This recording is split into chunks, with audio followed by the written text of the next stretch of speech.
Assalamualaikum warahmatullahi wabarakatuh. Perkenalkan, nama saya Fuad Ali Hasan dari kelas 10 TJKT 2 absen 15, dan di sini saya akan menjelaskan tentang perubahan dan bentuk energi yang diantara lainnya adalah energi elektrik, energi mekanik, energi panas, energi cahaya, dan energi kimia. Dan juga saya akan membahas tentang hukum Faraday yang berisi tentang magnet, energi listrik, dan energi cahaya.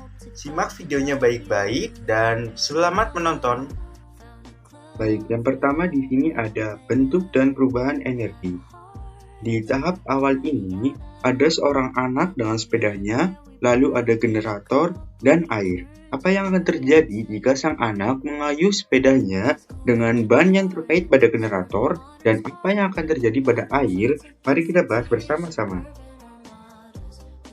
Yang pertama yang harus kita lakukan adalah membuat anak ini mengayuh sepedanya dengan cara menarik tombol ini ke arah kanan. Lalu jangan lupa nyalakan simbol energinya untuk mengetahui energi apa saja yang ada di sini. Di sini dapat dilihat banyak sekali energi. Yang berwarna hijau adalah energi kimia, berwarna silver energi mekanik, berwarna biru energi elektrik, dan berwarna merah adalah energi panas. Ketika sang anak mengayuh sepedanya, lalu itu menghasilkan energi mekanik. Energi mekanik ini mengalir ke generator, lalu generatornya merubahnya menjadi energi elektrik. Energi elektrik ini berubah menjadi energi panas ketika bertemu dengan air, lalu menjadikannya air panas. Air panas ini lama-kelamaan akan mendidih dan menghasilkan uap. Energi panas adalah energi dalam ilmu sains atau IPA adalah energi yang diartikan sebagai aliran energi antara sumber sistem dari benda yang lebih panas ke benda yang lebih dingin. Dari pengertian sumber energi panas, kita dapat ketahui bahwa panas tidaklah diam, melainkan selalu mengalir dari tempat bersuhu lebih tinggi ke benda yang bersuhu lebih rendah. Lalu, apa yang akan terjadi di sini jika kita mengganti generatornya dengan panel surya? Dapat dilihat, jika ini tidak berpengaruh apapun kepada air, maka dapat dikatakan ini adalah gagal atau tidak cocok. Lalu, apa yang akan terjadi jika air di sini diganti dengan lampu atau kipas? Di sini terdapat dua jenis lampu, yaitu lampu bolam dan lampu jari atau lampu yang berongga. Kita lihat yang pertama pada lampu bolam. Apakah lampu itu akan menyala atau tidak? Nah, dapat dilihat di sini energi mekanik yang berwarna biru ketika bertemu dengan lampu berubah menjadi energi cahaya. Apa sih energi cahaya? Energi cahaya adalah energi yang dipancarkan oleh sumber cahaya. Misalnya energi cahaya yang dipancarkan oleh matahari, bintang, api, dan lampu. Cahaya matahari dapat dimanfaatkan oleh tumbuhan untuk membuat makanan melalui fotosintesis, serta untuk menerangi bumi dan segala sisinya di siang hari. Energi cahaya atau foton dirumuskan sebagai E sama dengan HF, dengan H adalah konstanta dan F adalah frekuensi. Pada dasarnya, cahaya terdapat dua jenis sumber cahaya, yaitu cahaya alami dan cahaya buatan atau artificial lighting. Cahaya alami merupakan cahaya yang berasal dari matahari, sedangkan cahaya buatan berasal dari lilin, lampu gas, dan lampu minyak, dan lain-lain. Nah, di sini cahaya apa itu? Di sini ada seorang gadis dan generator. Maka dari itu kita dapat menyimpulkan ini adalah cahaya buatan. Lalu bagaimana dengan lampu berikutnya? Apakah ini juga bisa menyala? Nah, dapat dilihat di sini lampu ini juga bisa menyala, maka artinya ini berhasil. Lalu yang terakhir, bagaimana dengan kipas? Apakah ini juga berpengaruh kepada kipas atau tidak?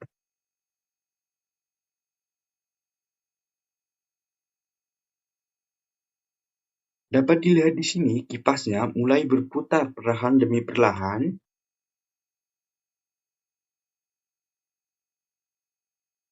Nah, kipas ini berbeda dengan yang lain.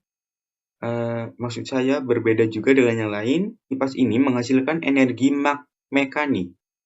Energi elektriknya dirubah menjadi energi mekanik. Dan semakin orang anak ini lelah mengayuh sepedanya, maka energinya semakin habis. Maka semua perubahan yang mulai dari air, lampu, dan kipas akan berhenti. Lalu kita ke perubahan yang kedua, yaitu air, keran air. Di sini terdapat keran air, lalu generator seperti tadi, dan airnya sendiri. Yang pertama kita nyalakan simbol energinya, lalu kita nyalakan keran air di sini dengan cara tarik tuas ini ke kanan. Di sini dapat dilihat air mengalir dan membanjiri atau mengaliri putaran pada di sini dan menghasilkan energi. Airnya menghasilkan energi mekanik, lalu generatornya menghasilkan energi elektrik. Energi elektrik ini ketika bertemu air berubah menjadi energi panas yang merubahnya menjadi air panas dan menghasilkan uap. Lalu kita lihat pada lampu apakah ini juga berhasil atau tidak. Dapat dilihat di sini energi mekaniknya mulai mengalir dan menghasilkan cahaya. Begitu juga pada lampu jari-jari yang ada di sini. Perlahan demi perlahan lampu mulai menghasilkan cahaya yang disebabkan oleh energi elektrik dihasilkan oleh generator dan keran. Lalu yang terakhir ada kipas, apakah ini juga berpengaruh?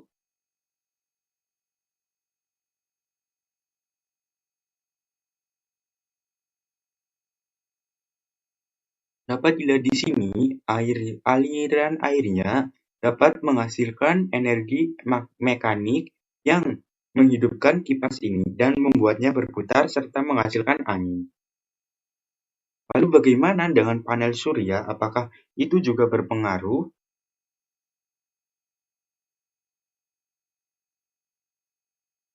Dapat dilihat di sini ketika dirubah menjadi panel surya, energinya tidak akan berpengaruh atau ini tidak berpengaruh sama sekali, lalu kipasnya akan mendiam. Begitu pula dengan lampu dan air.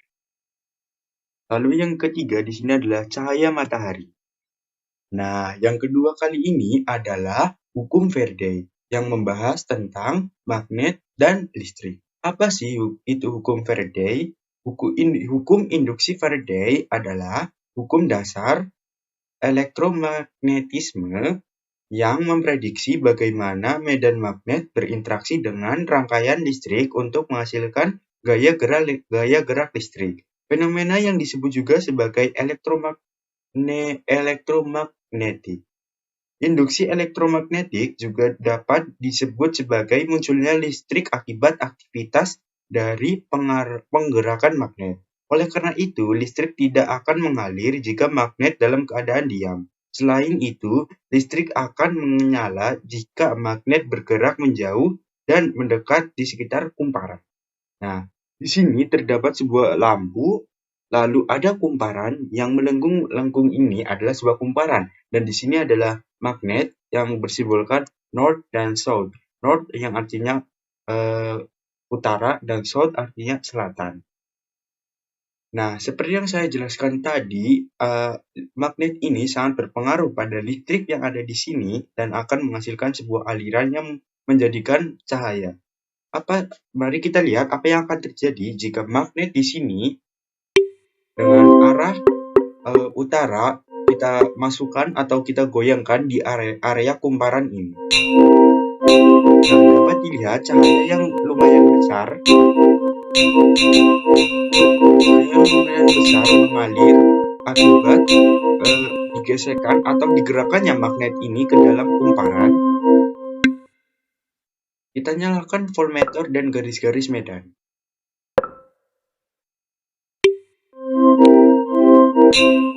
Dapat dilihat di sini tegangannya. Kita putar-putar. Cahaya di sini bergerak mengecil dan membesar, tergantung gerakan terhadap kita.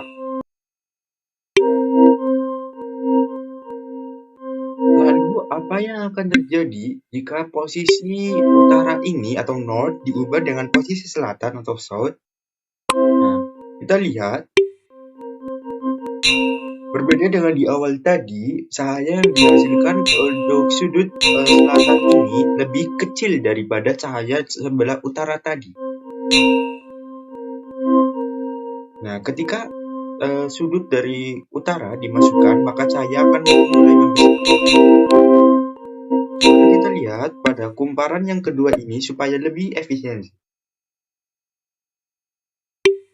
Kita lihat di sini cahayanya kecil. Lalu kita ubah kembali menjadi north yang di sebelah kiri atau utara.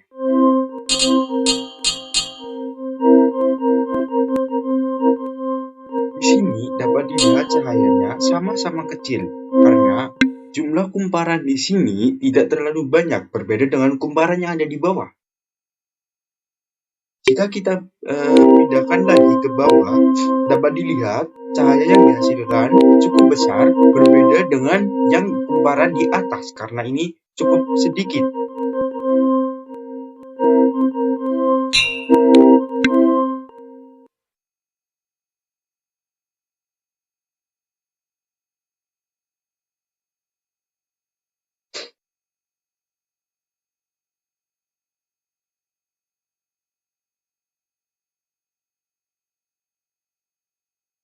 Jumlah lilitan pada kumparan semakin banyak, lilitan pada kumparan semakin besar tegangan yang diinduksikan.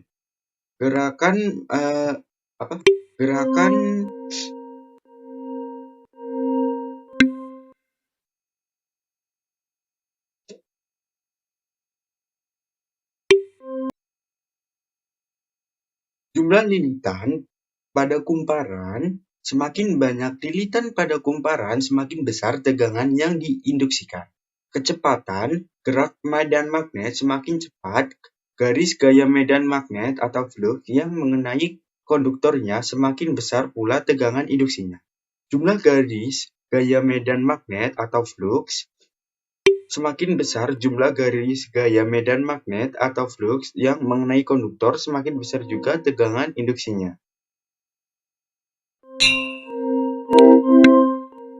Sekian yang dapat saya sampaikan. Mohon maaf jika saya salah menyampaikan materi atau dalam penjelasannya suara saya kurang jelas ataupun juga videonya yang kurang jelas. Mohon maaf dari saya. Sekian, saya pamit undur diri. Wassalamualaikum warahmatullahi wabarakatuh. Terima kasih sudah menonton video.